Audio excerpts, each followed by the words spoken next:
저희 집 거실에는 TV가 한 대 있습니다. 농구 시즌이 보통 10월부터 4월, 5월까지 되니까 그 시기엔 저녁 7시부터 9시까지는 거의 농구 중계를 틀어놓고 있습니다. 그래서 TV 채널과 관련해서 가족들의 불만이 좀 있는 편입니다. 이게 사실 한두 번? 한두 달? 1, 2년 정도면 모를까 꽤 오랫동안 지속되다 보니까요. 더군다나 그 시간대가 저녁 식사 시간대이기 때문이기도 하고요. 저녁을 먹으며 농구를 보는 것은 저에게는 무척 즐거운 일이지만 다른 가족들에게는 그다지. 그래서 채널을 둘러싼 다툼들이 조금 있습니다. 사실 가족들은 농구를 그렇게 좋아하지 않습니다. 맨날 농구만 보냐는 둥, 어제도 보고 내일도 볼 건데 오늘은 다른 거 보자는 둥, 아까랑 똑같은 거 같은데 다른 데 틀자는 둥, 농구 그까짓 거 끝날 때 점수만 보면 되는 거 아니냐는 둥, 채널과 관련된 불만들이 속출하곤 합니다. 그래도 요즘은 가족들이 각자 다양한 미디어를 시청할 수 있거나 즐길 수 있는 노트북이나 아이패드나 스마트폰 같은 개인 장비들이 있기 때문에 예전에 비해서 그런 다툼들은 좀 줄어든 것 같습니다. 물론 저만의 생각이지만. 그리고 사실 거실 TV엔 게임기까지 연결시켜놔서 그 외의 시간에도 주로 제가 많이 사용을 합니다. 가족들의 불만은 더욱 커져갑니다. 아무튼 이렇게 가족의 극심한 반대를 무릅쓰고 얻어낸 농구 중계 TV 채널을 돌리고 싶은 순간들이 몇 가지 있습니다. 사실 한번 돌리면 호시탐탐 기회를 엿보고 있는 가족들 때문에 다시 농구 채널로 돌아오기까지 고초를 겪어야 합니다. 그래서 웬만하면 채널을 돌리지 않으려고 하지만 말이죠. 첫 번째는 선수들의 부상 장면 나왔을 때입니다. 이게 저도 동네에서 운동 좀 하면서 목, 허리, 무릎, 발목 등을 많이 다쳐봤기 때문에 그 순간의 아픔을 잘 안다랄까요? 아프기도 하고 병원비도 생각나고 잔소리들을 생각해 안경 부러지고 무엇보다 이제 한동안은 농구 못하겠구나 하는 생각이 신압으로 스쳐 지나가며 눈이 질끈각입니다. 두 번째는 시합 중 작전 타임 때입니다. 지금은 작전 타임 때 각 팀을 번갈아 가며 벤치에서 감독님의 작전 지시 모습을 보여주고 있습니다.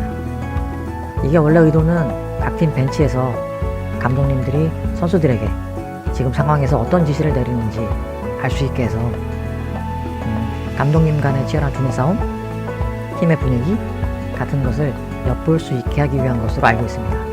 뭐 일종의 시청자의 알 권리 같은 거겠죠? 근데 실제는 조금 다른 것 같습니다. 일단 볼륨이 너무 큽니다. 감독님들이 일종의 화가 너무 많으신 것 같아요. 우리나라에 여러 리그들이 있는데 유독 농구팀 감독님들이 조금 너무 강하게 말씀하시는 것 같습니다. 배구, 핸드볼, 탁구 같은 경기를 보면 작전 타임 때 감독님들이 말씀하시는 것과 농구 감독님들이 말씀하시는 것은 뭐랄까 애티튜드랄까요? 이런 게 조금 다른 것 같습니다. 그래도 근래에는 정말 무척 많이 순화돼서 듣기 불편한 정도까지는 아닙니다만 그래도 아직까지의 그런 뉘앙스들은 조금 꺼려지는 것이 사실입니다. 그래서 그런 장면에서는 오히려 채널을 잠깐 돌려서 잠시 바둑 채널을 보고 오곤 합니다. 저는 계속 말씀드리지만 농구 전문가가 아닙니다. 그냥 제가 그렇게 느껴진다는 거니까요. 감독님들의 깊은 뜻까지 헤아리지는 못합니다. 그냥 한 명의 관객으로서 한 명의 팬으로서 그렇게 느껴지는 것이 아쉽다라는 점 말씀드립니다. 지금 만드는 캐릭터는 하나은행 김도환 감독님입니다. 사실 김도환 감독님을 저는 잘 모릅니다. 오히려 하나원큐 농구팀의 다른 코치님들은 다 아는 얼굴입니다. 이한건 코치님, 이시준 코치님, 허윤자 코치님 모두 예전에 경기에서 뛰시는 모습을 본 기억이 납니다. 그런데 김도환 감독님은 경기에서 뛰시는 모습을 예전에 본 기억이 없습니다. 그래서 하나원큐 김도환 감독님이라고 들었을 때 누구지? 라는 생각이 들었습니다. 그렇다고 오해는 하지 마세요. 보통은 감독님들은 선수 출신의 분들이 하는 경우가 많았기 때문에 그 연장선에서 먼저 생각을 하게 된다는 뜻입니다. 더군다나 사실 농구를 좋아하면 보통 선수나 팀을 좋아하지 감독님께는 큰 관심을 가지진 않으니까요. 김도환 감독님의 하나원큐는 이번 시즌 6위로 시즌을 마쳤습니다. 내 팀이 올라가는 플레이오프에 진출하지 못했습니다. 성적은 6승 24패. 사실 무척 아쉬운 성적입니다. 보통 다른 팀 감독님들은 시합을 지고 있을 때는 말할 것도 없고 이기고 있어도 웃는 모습을 좀처럼 보기 어려운데요. 하나원큐는 이번 시즌에 6승이니까 그나마 감독님이 웃을 수 있었던 경기가 6경기 뿐이었을 텐데도요. 김도환 감독님은 시합 중 선수들에게 박수치며 웃어주시는 장면을 쉽게 볼 수 있었습니다. 심지어 팀이 지고 있을 때에도 선수들에게서 좋은 플레이가 나올 때면 박수를 쳐주시며 격려해 주시는 장면들이 그동안 제가 봐왔던 감독님들의 모습과는 조금 달라서 보기가 너무 좋았습니다. 경기가 정말 잘 풀리지 않거나 선수들이 정말 잘 못하고 있을 때 선수들의 잘못을 지적해서 분위기를 바꾸려는 것은 감독으로서 어쩌면 당연한 거라고 생각되는데요. 문제는 그 애티튜드랄까요?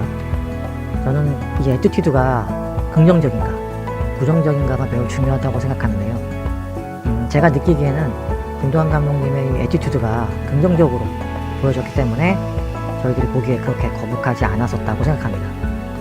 시합 중에 선수들을 다그칠 때에도 어떤 악의 같은 것이 느껴지지 않아서 좋았습니다. 소위 말해서 눈에서 레이저를 쏘지 않는다라고 할까요? 물론 선수들의 생각은 조금 다를 수 있겠지만요. 농구 선수가 아닌 우리들도 대부분 그러고 싶지 않아도 실수를 또 하고 또 그 실수를 반복하곤 하니까요. 저는 하나 원큐 농구팀의 경기를 보는 것을 좋아합니다. 제가 농구를 보는 것은 재미있기 때문입니다. 물론 제가 응원하는 팀이 이기면 더 좋겠지만 이기고 지는 것을 떠나서 재미있는 경기를 보는 것이 좋습니다. 슛을 쏴서 골이 들어가면 좋겠지만 그 골이 들어가기까지의 과정을 보는 것을 저는 좋아합니다. 지금은 프로팀이니까 시합이니까 무조건 이기는 게 중요한 시대는 아닌 것 같습니다. 팬들이 보기에 얼마나 납득할 만한 경기를 했는가가 중요하지 않을까 생각합니다. 정확한 표현인지는 모르겠지만 영어로 매치가 아니라 게임을 본다라고 할까요? 2022년 최고의 유행어 중꺽마도 비슷한 의미가 아닐까 싶습니다. 그리고 이런 부분에서 팀을 이끌어 나가는 감독님의 방향성이 무척 중요하다고 생각하는데요. 저는 이런 김도환 감독님의 방향성이 나쁘지 않다고 생각합니다. 비록 승리를 챙기지는 못했지만 경기 자체는 무척 재미있었으며 선수들의 열정도 대단했습니다. 이젠 관중들도 단순히 이겼냐 졌냐만 가지고 판단하는 것이 아니라 시합의 전체적인 내용이 어땠는가를 볼 수 있는 수준이 되지 않았나라고 생각합니다. 그래도 막판 6라운드 하나원큐의 경기력이 무척 좋았고 너무 재미있었습니다. 이기고 지는 것을 떠나서 하나원큐의 경기가 재미있는 것은 분명 감독님의 이런 모습이 큰 부분을 차지했다고 생각합니다. 그리고 이런 감독님이 이끄시는 하나원큐 팀이 이번 비시즌 잘 준비해서 다음 시즌에 더 좋은 모습을 보여주었으면 좋겠습니다. 그래서 WKBL이 조금 더 화기애애하고 즐거운 분위기가 돼서 말 그대로 축제 같은 농구 문화가 만들어졌으면 좋겠습니다. 하나원큐팀의 김도환 감독님을 응원합니다.